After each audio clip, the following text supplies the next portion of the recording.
ഞങ്ങളുടെ എല്ലാ ആഗ്രഹം എന്ന് പറഞ്ഞാൽ അയ്യപ്പത്തിൻ്റെ പേരിൽ ആര് എന്തെങ്കിലും ചെയ്താൽ അത് നന്നായി നടക്കണം. പക്ഷേ നമ്മൾ കണ്ടത് ഇന്നലെ നമ്മൾക്ക് എല്ലാവർക്കും അറിയാം. അപ്പോൾ അവരുടെ പ്രൊപ്പഗൻഡ നിങ്ങൾക്ക് വിശ്വാസം ഉണ്ടെങ്കിൽ ഓക്കെ. പക്ഷേ ഞാൻ സംഗമത്തിനെതിരെ ഒന്നും പറയാൻ ആഗ്രഹിക്കുന്നില്ല. ഞാൻ ആദ്യത്തെ ദിവസം മുതൽ പറയുന്നത് ഇവർ ചെയ്യുന്ന അതിൻ്റെ എന്താണ് അവരുടെ ഒരു മനസ്സിൽ എന്തിനാണ് അവർ ചെയ്യുന്നത് എന്നാണ് എൻ്റെ ഒരു ചോദ്യം. അന്ന് എന്തുകൊണ്ട് അവർ സ്റ്റാലിനെ വിളിച്ചു, അതുകൊണ്ട് ഞാൻ അന്ന് പറഞ്ഞ കാര്യം ഇന്നും പറയുന്നു. ഇതിപ്പോൾ നമ്മൾ ഹമാസിനെ ഏൽപ്പിക്കുകയോ ക്രിസ്ത്യാനിയോ ജൂതന്മാരുടെ ഒരു വിശ്വാസ പ്രോഗ്രാം നടത്താൻ ഏൽപ്പിക്കില്ല.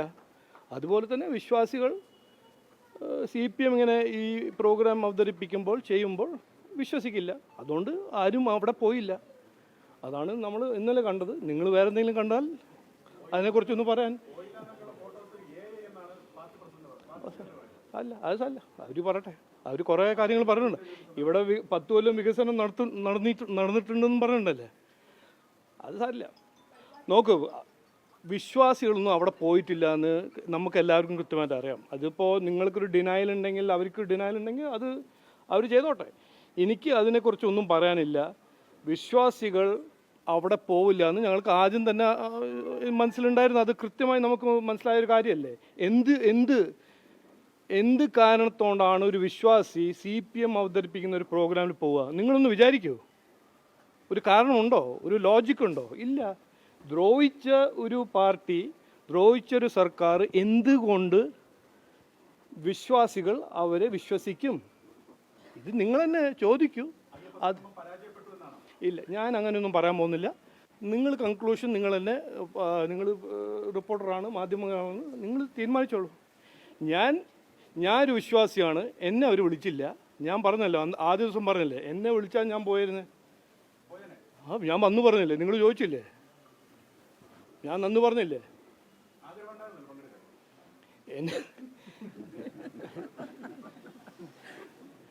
നീ എന്തിനാ എന്നെ കൊണ്ട് എന്തെങ്കിലും പറയിപ്പിക്കുന്നത്? നോക്കൂ, നാളത്തെ പ്രോഗ്രാമിന് ഞാൻ പോകുന്നുണ്ട്. എന്നെ വിളിച്ചു, ഞാൻ പോകുന്നുണ്ട്. അവിടെ എല്ലാ വിശ്വാസികളും പോകുന്നുണ്ട്. കേരളത്തിൽ നിന്നാണോ തമിഴ്നാട്ടിൽ നിന്നാണോ കർണാടകയിൽ നിന്നാണോ വിശ്വാസികൾ അവിടെ പോവും. കാരണം അവർക്കറിയാം ഈ ഓർഗനൈസ് ചെയ്യുന്ന ആരാണ് അവർക്കറിയാം. വിശ്വസിക്കുന്ന അയ്യപ്പ ഭക്തന്മാരാണ് ഓർഗനൈസ് ചെയ്യുന്നത്. ഇത് രാഷ്ട്രീയത്തിനല്ലല്ലോ അവർ ഓർഗനൈസ് ചെയ്യുന്നത്. ഇന്നലെ നടന്ന പ്രോഗ്രാം ഒരു രാഷ്ട്രീയ അവസരവാദ ഒരു ഓപ്പർച്യൂണിറ്റി ആണെന്ന് എല്ലാവർക്കും അറിയാം. അതാണ് ഞാൻ അന്നും പറഞ്ഞു, ഇന്നും പറയുന്നു. അത്രേ ഉള്ളൂ. നോക്കൂ, ഇതെല്ലാം നോക്കുന്നത് ഇതെന്തിനാണ് ഓരോരോ വേണ്ടാത്ത കാര്യങ്ങൾ. ഒരു സർക്കാർ ഒരു എഴുതുമ്പോൾ ഏത് മുഖ്യമന്ത്രിക്ക് എഴുതിയാലും ആ മുഖ്യമന്ത്രി ആ പ്രോഗ്രാമിന് ഗുഡ് വിഷസ് അയക്കും. അപ്പോൾ അത് ട്വിസ്റ്റ് ചെയ്തിട്ട് വേറെ എന്തെങ്കിലും ആക്കേണ്ട ഒരു ആവശ്യമില്ല എന്നാണ് ഞാൻ പറയാൻ ആഗ്രഹിക്കുന്നത്. നിങ്ങൾക്കത് അത് യോഗിജീൻ്റെ ഒരു എൻഡോഴ്സ്മെൻ്റ് ആണ് നിങ്ങൾ കാണുകയാണെങ്കിൽ നിങ്ങൾക്ക് ഓൾ ദ ബെസ്റ്റ്. വേറെ എന്താ പറയണ്ടേ? അത് 100% ഒരു സർക്കാർ, ഒരു സ്റ്റേറ്റ് ഗവൺമെൻറ് ഒരു ലെറ്റർ അയച്ച് ഒരു ഇൻവൈറ്റ് ചെയ്താൽ, എന്നെ ഇൻവൈറ്റ് ചെയ്താൽ ഞാൻ പോകുമെന്ന് പറഞ്ഞില്ലേ. അപ്പോൾ സംഗമത്തിനെതിരെ ഞങ്ങളൊന്നും പറഞ്ഞിട്ടില്ലല്ലോ. അയ്യപ്പ ഭക്തന്മാരെ വിളിക്കാൻ ആരെങ്കിലും ആഗ്രഹിക്കുന്നുണ്ട്, ഒരു സിൻസിയറായിട്ട് ആത്മാർത്ഥമായ ഒരു പ്രോഗ്രാം നടത്തുകയാണെങ്കിൽ അതിനെതിരെ ആർക്കും ഒന്നും പറയാനില്ല. അന്നും പറഞ്ഞു, ഇന്നും പറഞ്ഞു. അതാണ് ഞങ്ങളുടെ ഒരു മുമ്പോട്ട് വെച്ചൊരു പോയിന്റ്.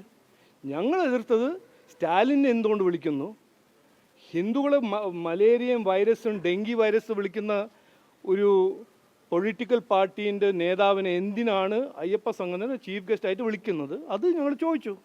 അപ്പോൾ അയാൾ വന്നില്ല. അത്രയല്ലേ ഉള്ളൂ. എനിക്ക് വളരെ സന്തോഷം.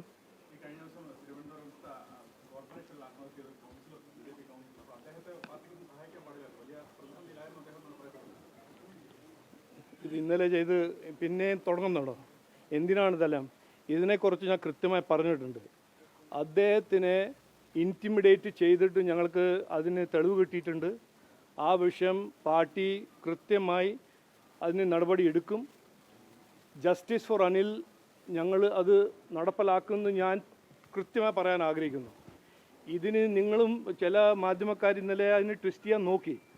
ഇതിൻ്റെ സത്യം എന്താണെന്ന് ഇനി വരുന്ന ദിവസത്തിൽ നിങ്ങളെല്ലാവരും കാണും. ഞങ്ങൾ മുമ്പോട്ട് വയ്ക്കും. അത് ഞാനിന്ന് പറഞ്ഞല്ലോ, ഞാൻ പറഞ്ഞില്ലേ, അതിലെന്താ, ഞാൻ പറഞ്ഞു, അതാണ് സത്യം. 2 ദിവസം മുമ്പേ CPM-ൻ്റെ ഒരു കൗൺസിലർ ഞങ്ങൾ എക്സ്പോസ് ചെയ്തപ്പോൾ ഇതൊരു പുതിയ CPM-ൻ്റെ സ്ട്രാറ്റജിയാണ്.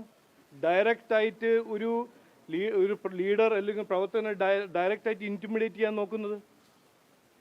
അദ്ദേഹത്തിന് നോക്കൂ, ഇതെല്ലാം ക്രിമിനൽ ലോയിൽ പെടുന്ന കാര്യങ്ങളാണ്. ഇതെല്ലാം ഇൻറ്റിമിഡേറ്റ് ചെയ്തിട്ട് സൂയിസൈഡിൽ ഡ്രൈവ് ചെയ്യുന്ന കാര്യം ഒരു നിസ്സാര കാര്യമൊന്നുമല്ല. അതിനെ ഒരു പൊളിറ്റിക്കൽ സൗണ്ട് ബൈറ്റ് ആക്കി മാറ്റരുത്. ഇത് സീരിയസ് ആയിട്ട് ഞങ്ങൾ എടുക്കുന്നത്.